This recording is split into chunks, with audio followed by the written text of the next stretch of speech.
अब हर खबर पर होगी हमारी नजर। पल पल बदलती देश और दुनिया की हर खबर पाइए सीधा अपने मोबाइल पर। कलम युद्ध हिंदी न्यूज। नमस्कार, कलम युद्ध हिंदी न्यूज चैनल पर आपका स्वागत है। मैं आपके साथ वैशाली पुबाल।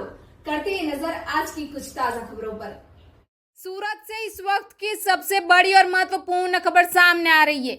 सूरत में जैन समाज का विरोध रात से शुरू हुआ। ये विरोध प्रदर्शन अब भी जारी है।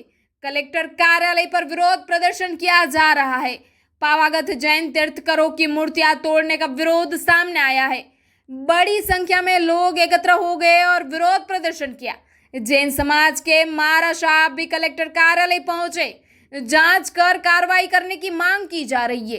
रात के समय एक उच्च अधिकारी कलेक्टर कार्यालय आए और प्रार्थना पत्र दिया। जी हां, सूरत से इस वक्त की सबसे बड़ी खबर सामने आ रही है। कलेक्टर कार्यालय पर जैन समाज का विरोध, जो विरोध प्रदर्शन रात से शुरू हुआ है, अब भी जारी है। पावागढ़ जैन तीर्थंकरों की मूर्तियां तोड़ने का विरोध, बड़ी संख्या में लोग एकत्र हो चुके हैं। विरोध प्रदर्शन किया जा रहा है। जैन समाज के महाराज साहब भी कलेक्टर कार्यालय पहुंच चुके हैं। जांच करके कार्रवाई करने की मांग की जा रही है। रात के समय एक उच्च अधिकारी कलेक्टर कार्यालय आए और प्रार्थना पत्र दिया। तो जुड़े रहिए ऐसी खबरों को देखने के लिए कलम युद्ध हिंदी न्यूज चैनल पर।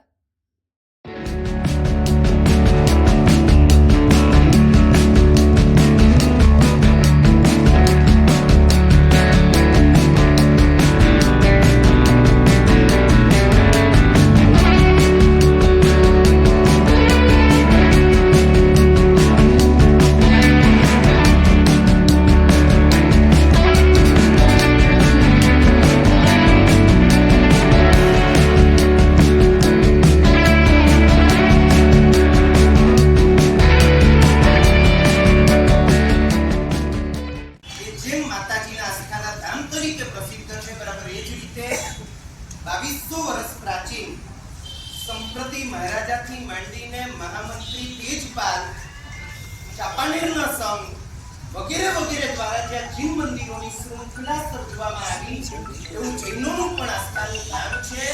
આજે પણ 500 થી 1000 વર્ષ પ્રાચીન જિનાલયો પાવાગઢના શિખર ઉપર શોભાયમાન છે। અદ્ભુત શિલ્પ, અદ્ભુત કળા અને અદ્ભુત પ્રતિમાજીઓ આજે પણ પાવાગઢના શિખર ઉપર છે। आज पावागढ़ना अनेक जिनालयोमांथी एक पोर्शन के ज्यां दादरानी बन्ने बाजू महामहिम जैन तीर्थंकरोनी प्रतिमाजी हता। घणी विनवणीओ 4 वर्षथी ज्ञाना तंत्रने करवामां आवी के आ प्रतिमाजीनी आजूबाजू गंदकी थाय छे, एमनी योग्य व्यवस्था नथी थती, तमे अમને योग्य व्यवस्था करवा दो। જ્યારે એમનું રિનોવેશન આવ્યું ત્યારે આપણે રિક્વેસ્ટ કરી કે તમે રિનોવેશન એ રીતે કરો કે પ્રતિમા ખંડિત થાય તો અમારી ભાવના, અમારી લાગણી ડૂબાશે। આ ખાસ એમનું સન્માન સાચવો અને જો તમે હટાવવાનો હો તો અમને તમે કેના જગ્યા આપો જ્યાં અમે ભગવાનને સન્માનપૂર્વક પ્રતિષ્ઠિત કરી શકીએ। આપણી એક પણ વાતનો જવાબ તેઓએ આપ્યો નથી। આપણે હાથ જોડ્યા છે, આપણે પગે પડ્યા છીએ, આપણે ઘણી બધી વિનવણીઓ કરી છે, એક પણ વાર સરખો જવાબ જૈન સમાજને જ્ઞાનાવી ભટ્ટારો તરફથી મળ્યો નથી। છેલ્લા 6 મહિનાથી વિશેષ પ્રયાસોની સાથે, રૂબરૂ મીટિંગ્સની સાથે, પત્ર વ્યવહારની સાથે, ડેલિગેશન મોકલવાની સાથે ઘણા પ્રયાસો જૈન સમાજે કર્યા। બદલામાં અપમાનો, અવગણના, तिरस्कार खाईने जैन समाज पाछो આવ્યો છે। આ મહામહિમ જૈન તીર્થંકરો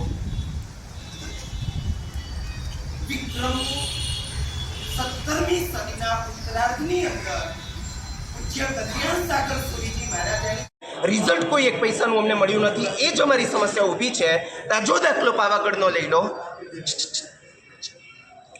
પાવાગઢનો તાજો દાખલો, મહામહિમ જૈન તીર્થંકર અને એમની જે મૂર્તિઓ જે બહુ સન્માન સાથે પાવાગઢના શિખર ઉપર બિરાજમાન હતી, જૈનત્વના દ્વેષથી અમે કંઈ નડતા નથી.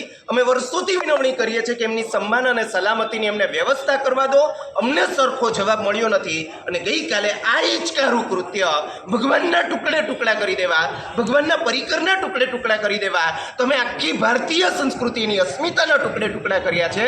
ન્યાયતંત્ર જે છે એની તટસ્થતા હવે કેટલી જળવાશે પ્રશ્ન થઈ જાય. એના ટુકડે ટુકડા કર્યા છે. અમારી ધાર્મિક આસ્થાને શ્રદ્ધાના ટુકડે ટુકડા કર્યા છે. અમારી માંગણી આટલી છે, ગુનાહિત કૃત્યો એ કરનારને સખત સજા થવી જોઈએ. અમારી માંગણી આ છે, મહામહિમજીન તીર્થંકરો ફરીથી ગૌરવ સાથે ત્યાં પ્રતિષ્ઠિત થાય અને એ જગ્યાની વ્યવસ્થા, સન્માન અને સલામતીની વ્યવસ્થા એ જૈન સંઘને સુપ્રત કરવામાં આવે.